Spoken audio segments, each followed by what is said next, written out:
Dit is vir my heerlik om weer vir Dr. Roan Steyn van die Sentrum vir Ruimtenavorsing aan die Noordwes Universiteit hier by ons in die ateljee te hê. Dis 'n baie lang titel, daarom noem ek hom net die Ruimte Cowboy. Roan, welkom.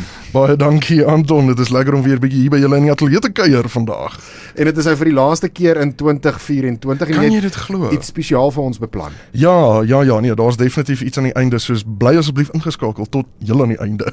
Goed, ons gesels gou ruimtesake en ons kyk na waar die maan, Jupiter en Saturnus is hierdie maand. Ja, so ouer gewoonte kyk ons na waar hierdie hemel kom ons sê die maan en Jupiter en Saturnus is, want dit is die maklikstes om na te kyk. So wanneer ons kyk na volmaan in Desember, die 15de Desember, so die dag net voor die 16de Desember, wat natuurlik baie belangrik is al volmaan 15 Desember en die in ons wêreld noem hulle dit die Springbokmaan. So as daar 'n tweede volmaan was in Desember, het ons dit die Elandmaan genoem. Maar daar is nie nou 'n tweede volmaan in hierdie Desember nie, so ons het net een volmaan en ons noem hom die Springbokmaan. Is Rassie Erasmus op hom? Ja, dit wil vir my so voorkom. Ek dink dit is dalk miskien 'n kudos tot hom.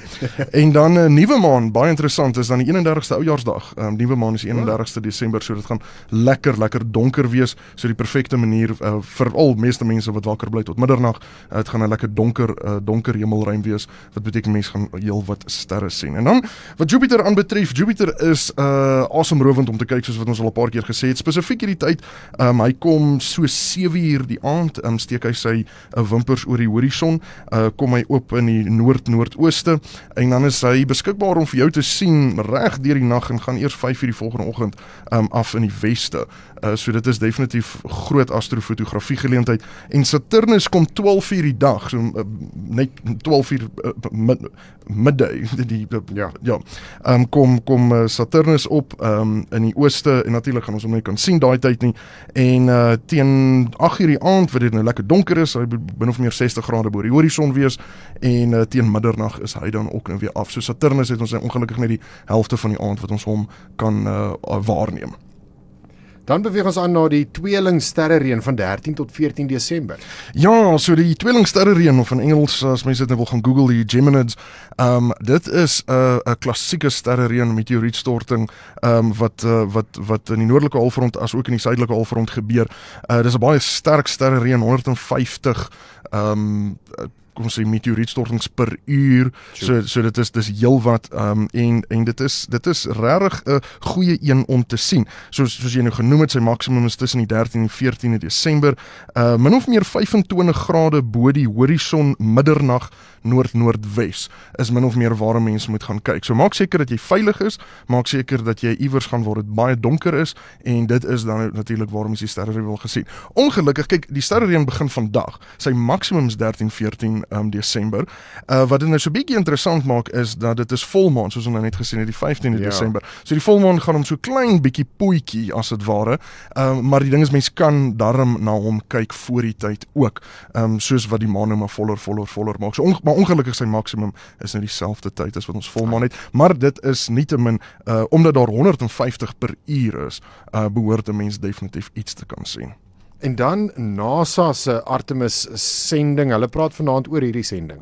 Ja, so NASA, so ons het 'n paar keer die afgelope 2 jaar al hieroor gesels, die opvolg van die Apollo missies wat nou in 1960-70 gebeur het, wat ons nou die eerste keer mee maan toe is, sy opvolgmissie is nou die Artemis missie en in 2022 het hulle die eerste Artemis missie lanseer, wat nou maar net wat geen mense aan boord gehad het nie, wat om die maan gewentel het, teruggekom, klomp toetse gedoen, en nou Artemis 2 beplan hulle vir volgende jaar September, wat wel mense aan boord gaan hê, wat net om die maan gaan wentel, en dan 2026 beplan hulle die Artemis 3 missie, wat hulle mense weer op die maan gaan plaas, wat mense gaan uitklim en golf speel seker daar.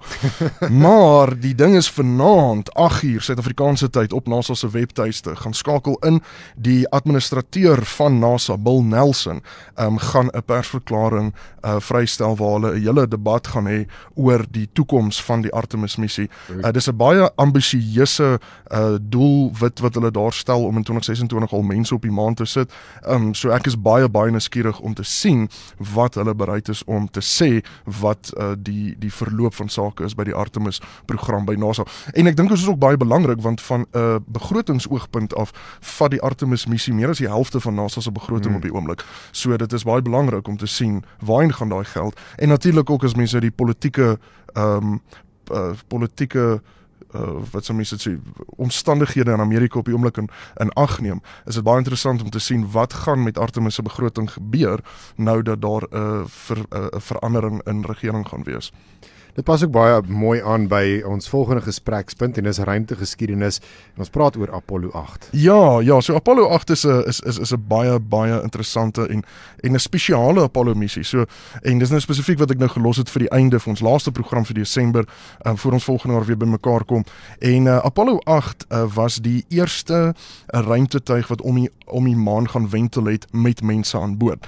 So daar was 3 ruimtevaarders gewees, Frank Borman, Jim Lovell en Bill Anders wat gelanseer het laat in Desember en hoe in 1968 en hoe hulle daarby uitgekom of toe vlieg hulle maan toe en toe met ou Kersdag toe wentel hulle om die maan. Sure. En hulle het toe vir 3 dae om die maan gewentel, of vir 'n dag, ek kan nie presies onthou hoeveel keer hulle om die maan gewentel en hulle is toe terug aarde toe. Maar hulle het toe gevoel hulle wil iets spesiaals daarmee maak. So hulle het toe met ou Kersdag het hulle terwyl hulle vir die eerste keer in mense geskiedenis om die maan wentel, het hulle toe 'n baie spesiale uitsending uitgesaai vanaf die maan terwyl hulle om die maan wentel en dit was en hulle toe besluit om die eerste 10 verse van Genesis te lees vir die hele wêreld. En daar's 'n vreeslike mooi klankgreep waar hierdie 3 ruimtevaarders in so 'n klein kapsuletjie sit en hulle is net bo die maan besig om die maan te wentel en hulle saai hierdie uit in die rigting van die aarde en mense op die aarde sit en luister hierna. Approaching lunar sunrise, and for all the people back on Earth, the crew of Apollo 8 has a message that we would like to send to you. In the beginning, God created the heaven and the earth, and the earth was without form and void, and darkness was upon the face of the deep, and the Spirit of God moved upon the face of the waters. And God said, "Let there be light." And there was light. And God saw the light, that it was good, and divided the light from the darkness.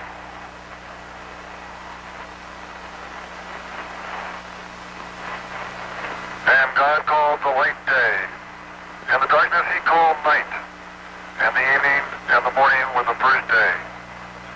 And God said, "Let there be a firmament in the midst of the waters, and let it divide the waters from the waters."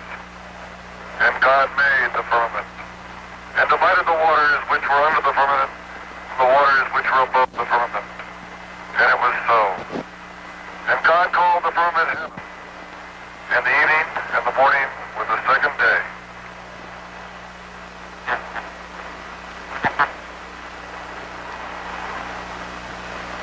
And God said, "Let the waters under the heaven be gathered together into one place, and let the dry land appear." And it was so. And God called the dry land earth, and the gathering together of the waters called he seas. And God saw that it was good. And from the crew of Apollo 8, we close with good night, good luck, a Merry Christmas, and God bless all of you on the good earth. Dis 'n baie treffende boodskap daarin. Ek dink nie toe ek Genesis gelees het of my kateksasie juffrou vir my Genesis gelees het dat dit so treffend was. Dit nie selfe impak gehad Geen as wat sins. iemand van die maan of dit lees nie. Glad nie. Inderdaad. Dit was regtig baie treffend. Roan, baie dankie. Baie dankie vir al jou bydraes so deur die loop van die jaar. Dit was baie lekker om met jou te gesels en ek hoop ons kan dit volgende jaar weer doen. Absoluut. Ons gaan dit volgende jaar weer Ons doen. is definitief eerste donderdag van Januarie is ons hier. Ek weet nie of ek al hier is nie, maar goed. Ek sal lief wees. Ek sal lief wees. Roan, as mense meer ruimtenuus wil kry, waar kan hulle jou gaan volg, jou werk gaan volg? Ja, inderdaad, dankie Anton. Ja, nee, mense is welkom om na die Sterre Toe Facebookblad toe te gaan. Daar is ook 'n Sterre Toe WhatsApp kanaal wat hulle kan gaan soek waar alles ook geplaas word. Maar Sterre Toe se Facebookblad is die maklikste manier om met my kontak te maak en net daaglikse sterre ruimtenuus in Afrikaans te hoor. Roan, ek sê vir jou baie dankie, mag jy 'n heerlike Kersfeesseisoen hê. Dankie Anton. Dit was Dr. Roan Stein met ons gesels oor ruimtenuus.